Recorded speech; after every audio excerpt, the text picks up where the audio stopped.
Hi everyone, my name is Isabella and I bet you can't guess what I'm going to talk about today. Lore Olympus. As you can see by this beautiful Barnes & Noble exclusive edition cover, this is the #1 webtoon phenomenon by Miss Rachel Smythe, which I hope I'm saying that right, or it's Smith. Lore Olympus is the story of Hades and Persephone, based on the myth of Hades and Persephone. If you don't know the myth of Hades and Persephone, it is basically the story of where the seasons come from. That's what it's supposed to be, you know, in the grand scheme of the world, but it is a pretty unsavory telling of the kidnapping of a beautiful young girl by a creepy old man, which is not super fun. I remember in high school we were assigned to do projects on the gods and goddesses, and it was randomly assigned. So the teacher went around and she was giving everybody, you know, their god or their goddess that they were gonna work on, and I was already a big mythology fan at the time, so I was like, you know, oh my god, I hope it's Artemis, I hope it's Athena, like I hope I get someone really cool, and I got Persephone, and I was like, who is she? And I'm reading it, and I'm like, this girl gets kidnapped by her uncle? And then her mom wants to get her back, but she can't because she was hungry and ate a pomegranate seed. And then I remember thinking at the time, like, one seed, she was really, you know, I would have been like, you know, like grab the, like put my hand in the pomegranate and like eat it if I was really hungry. But anyway, that's what Persephone did, so that's her story. But that was kind of my first experience with Persephone's story, and I thought it was very creepy. And then as a Tumblrina, I came across a lot of cool posts talking about how Persephone is both the goddess of spring and the queen of the underworld, and how she can dress in both pastels and, you know, in goth queen alt attire. And something about that kind of sparked something in my mind that was exciting, because I felt like, oh, I can relate to that. And so then I would kind of look up, you know, more stuff about Persephone, and there wasn't really a lot of content out there about Hades and Persephone. I mostly have seen things for, like, you know, the Olympians, the sons and daughters of Zeus. I started reading into theories about, like, what if Persephone chose to eat the pomegranate? And what if Persephone chose to go to the underworld? And I started liking that idea a lot more, you know, because the whole thing with mythology is that there's a story to explain everything that happens in the world, right? So Persephone's kidnapping is supposed to describe where fall and winter come from. And I mean, it's not pleasant to stick with the idea of, oh, it was supposed to be a kidnapping. So I always personally really like the idea of her being able to choose. So I've had a soft spot in my heart for Persephone and her story, and the idea of her being an awesome pastel goth queen, which I think is so cool that she can have that duality. So flash forward to Lore Olympus. When I saw the first advertisements for Lore Olympus, and I saw that it was about Persephone and Hades, I was like, this is the content that I have been waiting for, you know. Thank you. The gods heard me. I was finally getting to see that story that I always wanted, where Persephone gets to choose. And to me, this is the story that I have been waiting for so long, and I feel like my girl Persephone is getting some justice now. And I love the fact that Rachel decided to tell this story in this way. It's very important for me that Persephone gets to choose her story, and she gets to choose the underworld, and Persephone being this, like, strong figure of spring and, you know, goodness and joy and happiness, and she gets to be the queen of the underworld. That's so inspiring. It's inspiring for me because obviously that's, like, my ideal career choice would be to be goddess of spring, queen of the underworld. Whose wouldn't it be? It healed some part of the younger me who in high school, as a I think I was probably 14 or 15 when I had to do that report, I'm not gonna lie, I was very disturbed by having to read what the myth was. It was really creepy, and I think it always kind of stuck with me. And I do want to just address for a second, there's been some backlash from people about how Rachel has interpreted the myth and how she ruined it, or she just completely misses the point. Or stories are retold all the time, over and over and over again, and they change. Every single time a person tells a story, it changes. It's like, a game of telephone. The original Sleeping Beauty was nothing like what Disney's Sleeping Beauty is like today. We're like, oh, you're not staying true to the myth. It's like, I just don't think that's a good argument. It's like, is that the story that you want? Alright, you want to keep the kidnapping of Persephone story where all this unsavory stuff happens?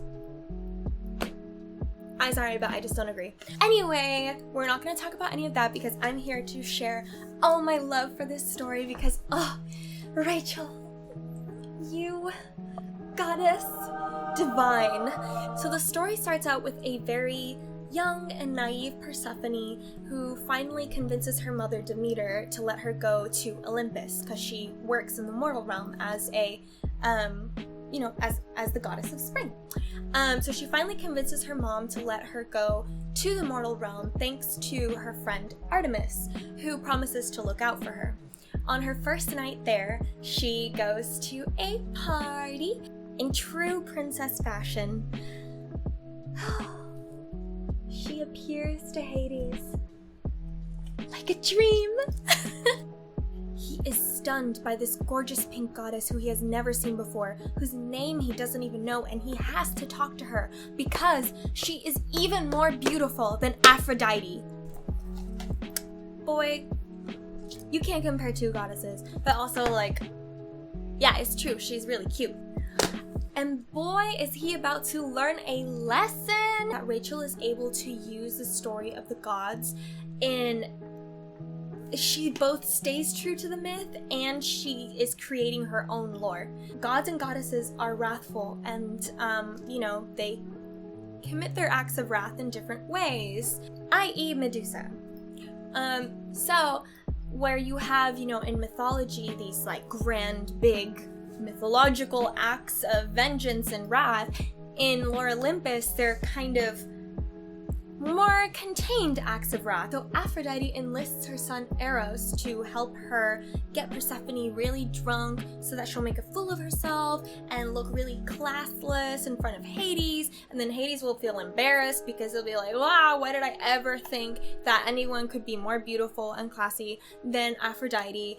And yeah, it's kind of just petty mean girl stuff, but it's an act of wrath anyway. And that's kind of the thing with the gods. A lot of the things that they do come from acts of wrath and jealousy. So I think that Rachel setting the gods up in this city type of almost gossip girly type setting just works so well because the gods are really petty. That's not something that ever changes. The gods are petty, and that's where Hades and Persephone come in. So you have the chthonic gods, who are all the gods that are in the underworld, all the dark gods, or the god of death, Hypnos, Hecate, all of them. They are not Olympians, and that's something that's emphasized in Lore Olympus, is that the Olympians are the ones who think that they're all that. If you were gonna, if it was the Gossip Girl thing, Olympians would be the Upper East Siders, and the chthonic gods would be Dan Humphrey and his family living in Brooklyn, And so Persephone is kind of an out-of-towner who just came into the city, who is tiptoeing between both Brooklyn and the Upper East Side. There's a lot of Persephone kind of self-doubting herself because she is an outsider. She calls herself a dumb village girl, quote. But the truth is that she's never been in a place where she's had to deal with city life and city people, and there are so many new personalities that you come into contact with when you go to a new place, especially when you move to a new place and you're learning to live and exist in that city. Not only that, but this is the first time she's ever lived on her own, and anyone who's lived on their own for the first time, that is not easy. You kind of like lose your footing. You don't have the same foundation, you don't have the same people to turn to ask questions when you're trying to figure things out. You sort of become the person that you have to rely on. What I envy Persephone in is that she had some really great people by her side. And what I think is really special about when Persephone met Hades is that he radiated comfort, you know, the way that he spoke to her. He understood what she was venting about because he's also an outsider to Olympus. And I just really like that allowed them to bond, you know, that they both shared something in common, which was this feeling of kind of isolation and loneliness.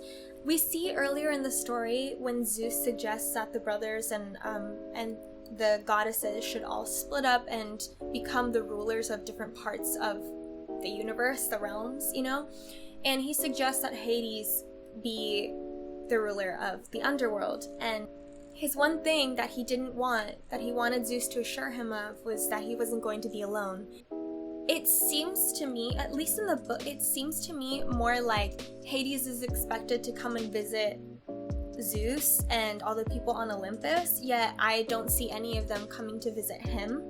I think Persephone challenges Hades in him thinking that he's unworthy, and she shows him that he is, and in ways that are just like self-love. She says nice things to him. You know, she compliments him. It's like words of affirmation that she gives him that he hasn't heard and he doesn't usually hear. You know, one of his big things is that everybody has a stigma around him of like, he's the god of the underworld, so he's scary and unapproachable and mean and all this stuff. And one of the things he really likes about Persephone is that she doesn't know, she's not aware of that stigma around him, and so she can just talk to him like a person, and that's what he needs. And then the same goes for Persephone, where she has been in the mortal realm for so long with her mom, like, you know, coddling her basically, and all her nymph friends know that she is the daughter of their boss and that kind of thing. Everyone that knows her on Olympus knows that she's naive, and they treat her like she's naive. But Hades talks to her like a person. And it's so beautiful to see their relationship just be about each of them being who they are, but realizing that someone connects with that. You know, someone connects with who they are. And not just, you know, Persephone being this naive village girl persona. That's not who she is. You know, she has a lot inside of her, and Hades gives her the confidence to bring that out. And then the same goes for Hades, where he's built up so many walls, and Persephone gives him the confidence to break them down and to allow somebody to get to know Adonis, I think that's how you say it, to get to know Adonis and not Hades. And you know what's also really interesting is that both Hades and Persephone go by different names. So Hades, technically in Greek mythology, is the name of the underworld. The god's name himself is Adonis. Hades is the underworld, but he is associated with it. And then Persephone is the goddess of spring. Her maiden name is Kor, but she is later known as the bringer of death. Rachel gives that a more visceral meaning, the bringer of death, by literally having Persephone commit this huge act of wrath that gave her that name, even though she is Kor. And Hades has been attributed to darkness, underworld, death, scary, fire pits, and torture, and hell, and all that stuff. And no one knows him as Adonis anymore. Not even his brothers really call him Adonis anymore, which is kind of strange if you think of it. When did they start calling him Hades? And did he like that? It's not like everyone goes around calling Zeus Olympus. Hey, Olympus! Like in Gossip Girl, right? I don't know why I keep bringing up Gossip Girl, but for some reason it feels like a similar comparison. But it's like if they called Dan Brooklyn. Hey, Brooklyn. You know? And it's kind of, I don't know, depending on how you say it, like there's a connotation there. So the thing with Core that's interesting is that, you know, she has two very opposite ends of her name. Core, which is flower petals and springtime and beauty, and Persephone, bringer of death. She's both sides of the spectrum. No wonder this girl is confused. She's like, am I only allowed to be super pretty happy springtime girl? Am I supposed to be like evil scythe wielding bringer of death? Because people call her by both names. And like, that is a perfect recipe for an existential crisis.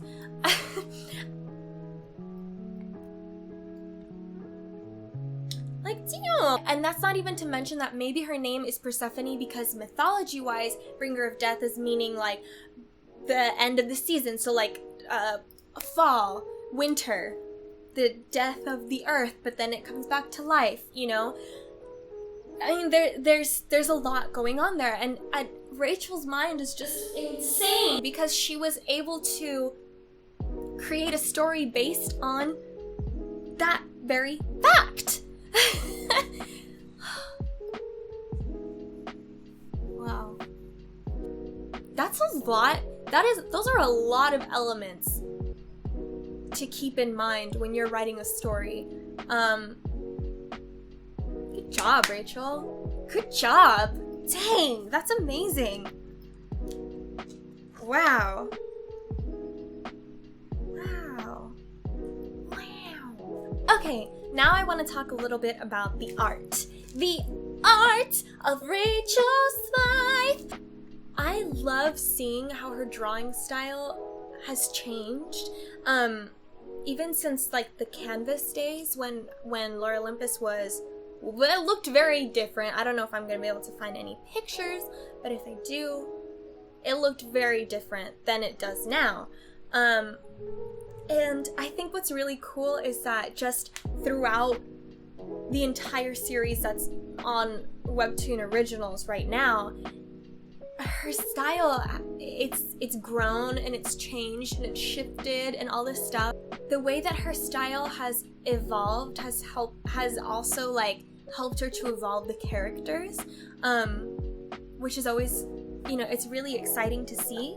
I think one of my favorite characters to see how she's been developed since the beginning is Hera.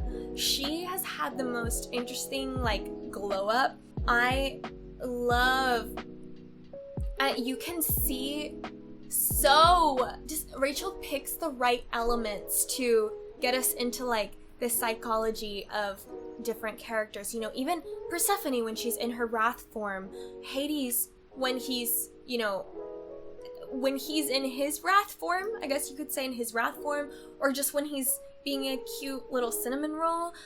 Because he's always a cute little cinnamon roll. Oh my god, I love that one picture with the chicken, and the chicken's like blushing, and he's like holding, it's so cute! Okay. I almost feel like Hera even is becoming more her own. Like through her fashion, how sometimes she'll have her crying with like mascara running down her face, and how her hair is styled.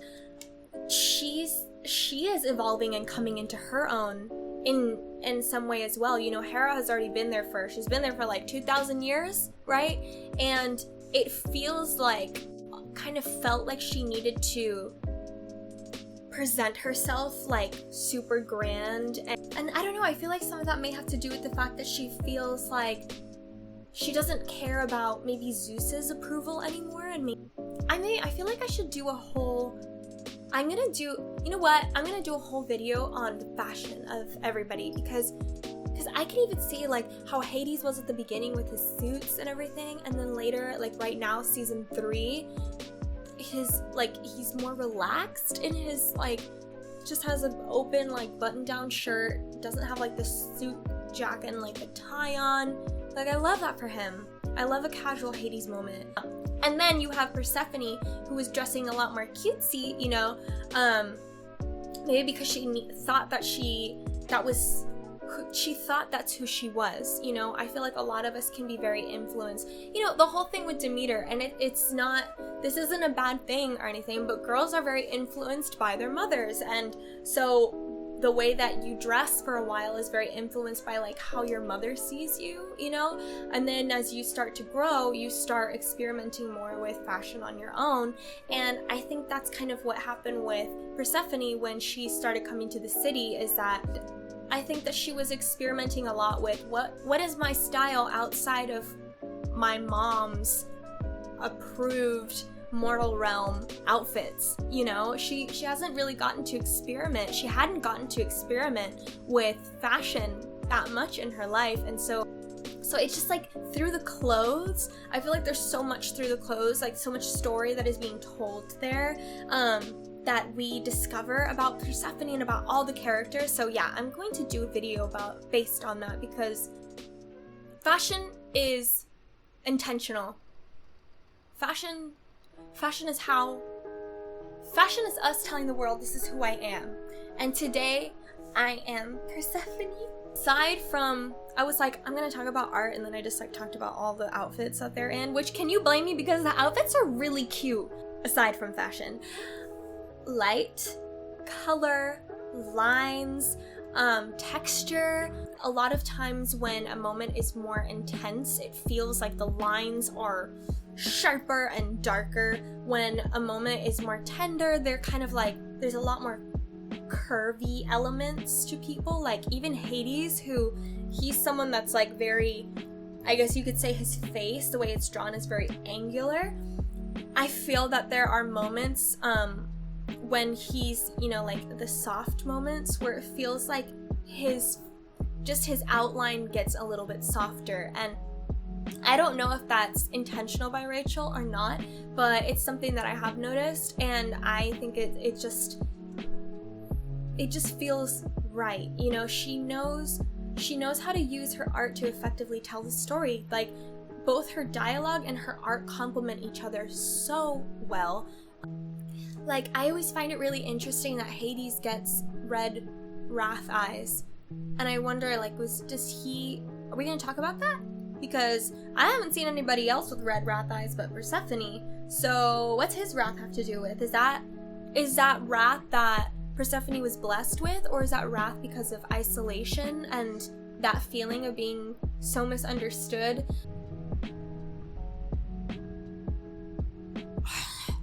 You know, when you're isolated and you're alone, there's parts of yourself that maybe you turn off to yourself so that you don't have to want those things. This is Hades and Persephone's story, and they share that element of the isolation.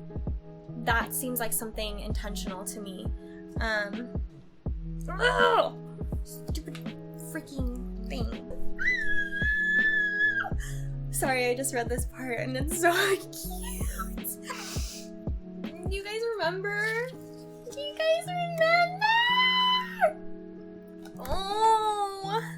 And I just want to say really quick, just as a shout out, because I don't see enough people talking about this, but Leto, her character design is so cool. I just want to say that. Like, let's just appreciate Leto, because her eyes, that's so awesome. The way her veil, like, again, if you look up pictures of Leto, she did have, well, not pictures, because, like, you know, there's no pictures of her, but paintings, vase paintings of Leto, she is wearing that veil. Supposedly Leto is the goddess of motherhood, which is interesting because she's a terrible mother. Actually, you know what? Comment who do you think is a worse mother, Leto or Demeter in Lore Olympus. It is so interesting.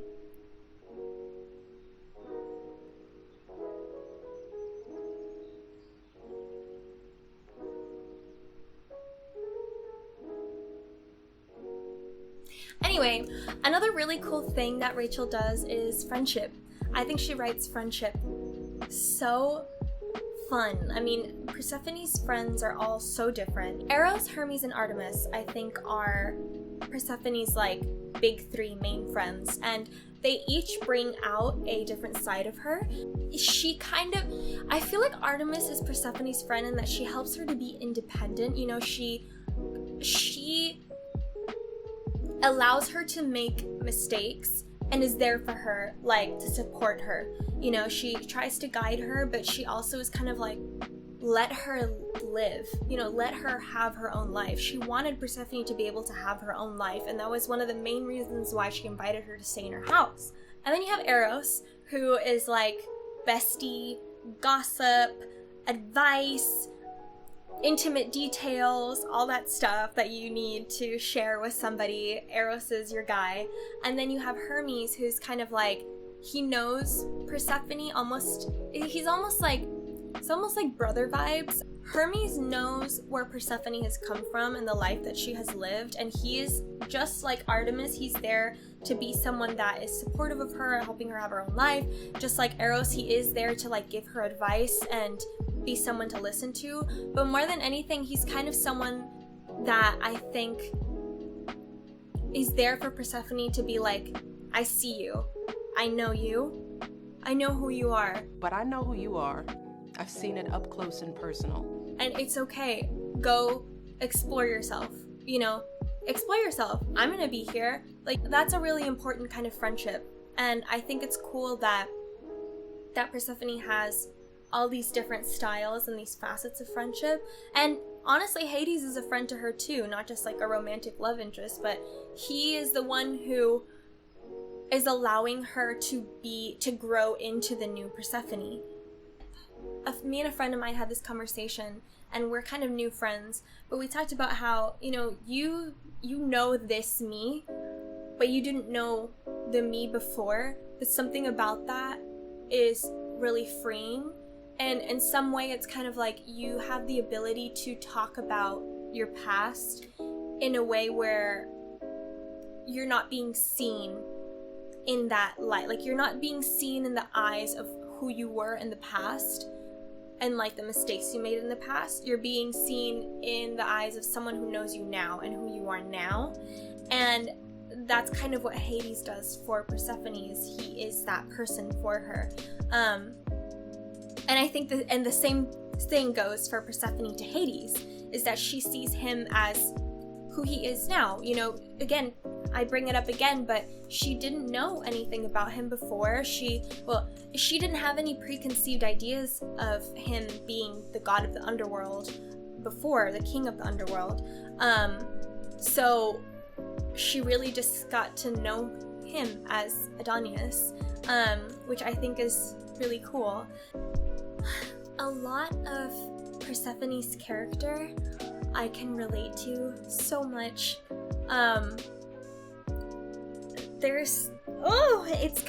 It's crazy. It's really such a cathartic story. And I just want to do I'm gonna do a little mini reading of my favorite episode, because I think this is really what culminates all of what Rachel is telling in this story of Hades and Persephone, their love, and what it means. And yeah, so if you'll bear with me for just a second, I want to just read this letter that Persephone writes Hades, because it just gets me. It gets me in the heart. Okay. Dear Hades, like most, I was raised to believe that you were unapproachable, unforgiving, and cold. You were called the Unseen One for a reason. But from the privacy of the front row, you granted me a unique glimpse into what has settled beneath the stories and the rumors. I suppose the stories are true to an extent, but the real thing is far more compelling. When we first met, I wasn't really sure what to expect. Were you a frightening deity, tempted by offers, games, or trades? But in reality, you were just a man. I didn't have the words to explain it at the time. I wanted you. I had met other gods before, and I had, for the most part, resolved to follow the life path that was planned out for me. My newly etched desire for you was definitely at odds with my already paper-thin belief system. Let's be honest, it's not very practical to abandon one's entire life plan for someone I knew very little about. And as you know, I'm no stranger to repressing pieces of myself. And I tried to explain it away to myself. It's just cold feet about joining the goddesses of eternal maidenhood. Or it's just a phase. This was much easier to do in the beginning, because I believed these feelings were very one-sided. It was a little like participating in some sort of delusion. But as I got to spend more time in your company, I realized things weren't as one-sided as I had thought. And my life plan, which I didn't actually plan, gradually fell apart. This is a part. Ready? Getting to know the real you has been so much better than any fantasy I could come up with. The thing is, our friendship isn't dependent on what I can do for you. You just want me to be happy. A lot about my life has been confusing. What I do know for sure is I am and will always be the goddess of spring. But it's not enough. I want you, and I want the underworld.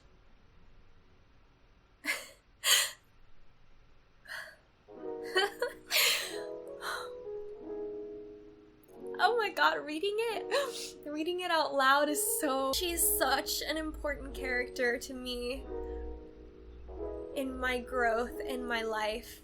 I'm like... You know what Persephone taught me? To stop trying to please people. It is so hard to live that way. And it really does feel like, yes, you're in that glass greenhouse with something is just waiting to break all the windows and get inside and shake you up and be like, live, be alive, be true to your feelings and who you are. That's what Persephone's wrath side is to me. And I am so thankful, Rachel, that you made this story. I would love to talk more about all the things that I love about Lore Olympus. And if you have any ideas for, I don't know, topics, I'm definitely doing one on the fashion. That is happening. So thank you so much for listening to me, for being a Lore Olympus fan. And yeah, just let me know if there's anything else you'd like me to talk about. And I will see you guys in the next video. Thank you. Oh, make sure you like and subscribe, please. Thank you. Bye.